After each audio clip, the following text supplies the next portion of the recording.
hacer reformas agrarias, reformas fiscales. Estados Unidos está un poco en una especie de plan Marshall, está dispuesto a aportar dinero. Desafortunadamente, Kennedy pues, muere muy pronto, pero sí se crea en 1959 un banco regional que funciona muy bien, o bastante bien, el Banco Interamericano de Desarrollo.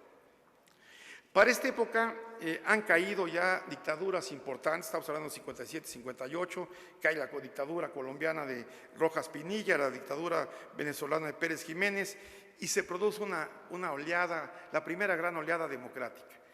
No dura mucho, porque después de cierto éxito, sobre todo Brasil, tiene presidentes populistas democráticamente electos, Quadros y Goulart, y el populismo crea problemas y entonces entra un golpe de Estado militar en 1964. No es el golpe militar de los caudillos, que es un caudillo que se perpetúa 10, 20 o 30 años. Son gobiernos militares ordenados en el tiempo, pero son varios gobiernos militares. Pasa en Brasil en los 60s, pasa en Argentina y pasa en Perú. Algunos son desarrollistas y hay un gran milagro brasileño apoyado en brillantes tecnócratas y Brasil crece rapidísimamente en los 60s. En otros casos hay militares más de corte populista. Velasco Alvarado en Perú hace una reforma agraria que provoca muchos problemas con algunos grupos económicos en Perú y todos estabilizan la economía con mano dura. Chile es un caso muy interesante. Chile es la sede, Santiago de Chile es la sede de la CEPAL y realmente es un hervidero de ideas.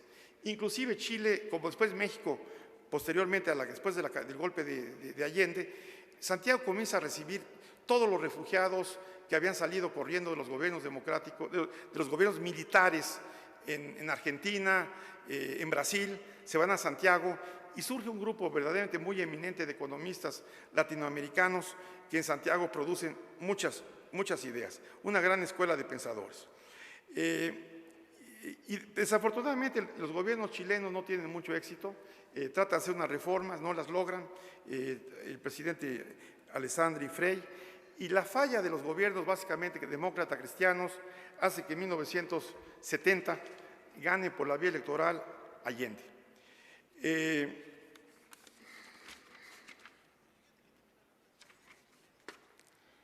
Bueno, el triunfo de Allende, realmente Allende echa a perder el triunfo porque básicamente lo primero que hace es comienza a dar aumentos de sueldos extraordinarios, se dedica a expropiar empresas, bancos, etcétera. Esto tiene fuertes desequilibrios fiscales y lo que sucede en Chile es que básicamente se desata una inflación elevadísima. Esto es muy bien aprovechado por Pinochet y el ejército, auspiciado por los Estados Unidos, y cae básicamente Pinochet.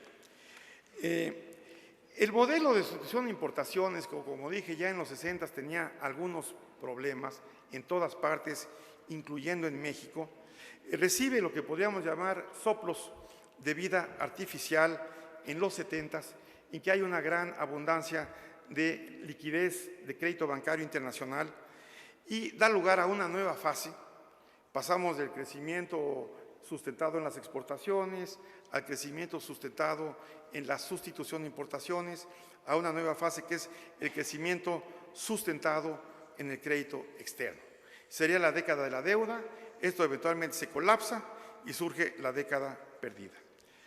México con Echeverría comienza en 71 con un gobierno, por primera vez en México, de corte populista, intenta la política de desarrollo compartido, como otros países, descuida los equilibrios macroeconómicos y se produce la primera gran crisis financiera de 1976. Luego viene el auge petrolero en México, los descubrimientos de los grandes yacimientos petroleros y tanto los nuevos yacimientos petroleros como el aumento muy elevado del precio del petróleo que se da en 1973, se produce el auge petrolero de López Portillo, que se dedica a hacer grandes proyectos, los puertos industriales, los polos turísticos de Cancún y Iztapa, los complejos petroquímicos. México crece en esta etapa al 8%.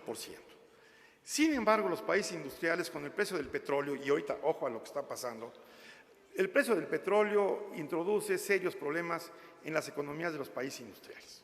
Entonces, al principio tratan de sobrellevar el temporal, finalmente tienen que ajustar, aumentan las tasas de interés, hacen economías para importar menos productos energéticos y la doble tijera de aumento de tasas de interés y baja en el precio del petróleo en 1981 significa que se desploma el milagro mexicano de López Portillo, o el, entre comillas, milagro mexicano. Y en Venezuela, Carlos Andrés Pérez y López Portillo en México decía que iban a administrar la abundancia con criterio de escasez.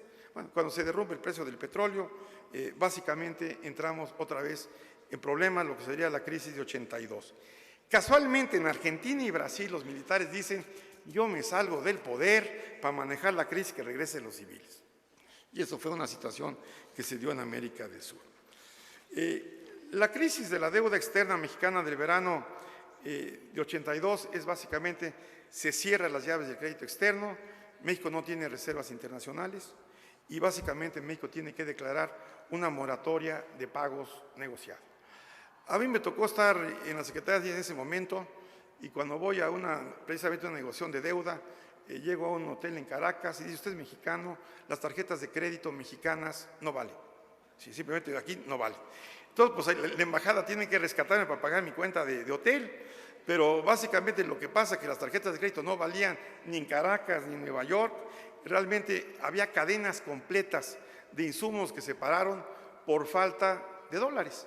En ese momento la pasta de dientes Colgate requería un insumo que tenía que importarse, no había divisas, y entonces pues básicamente se paraban líneas completas de producción. El gobierno de Miguel de la Madrid tiene que introducir un programa verdaderamente draconiano de reducción de gasto. En números, en un año, el gobierno tiene que reducir el déficit fiscal de 18% a 6% del producto, que es una barbaridad. Es decir, los países actualmente en problemas de Europa, como Grecia, ni siquiera están contemplando un ajuste de gasto de esta magnitud que se dio en México en un año y medio, porque básicamente no nos quedaba otra. Se ha comparado que este esfuerzo fue parecido al que tuvo que hacer Alemania para el pago de reparaciones de guerra después de la Primera Guerra Mundial, y los esfuerzos que tuvo que hacer Alemania eventualmente dieron al triunfo de Hitler. En 85 se ve que este ya no es el camino, y entonces básicamente hay que hacer las reformas estructurales, que básicamente son dos cosas. Hay que volver a tener exportaciones y por otra parte hay que reducir el tamaño del Estado. México en ese momento tiene ya 1,200 empresas públicas. Aquí en Guadalajara era empresa pública, una empresa que producía mezclilla, había empresas que producían bicicletas y había restaurantes. Básicamente tienen que darse esos dos grandes ajustes.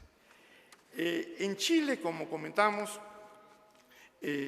toma el poder Pinochet, pero en 1900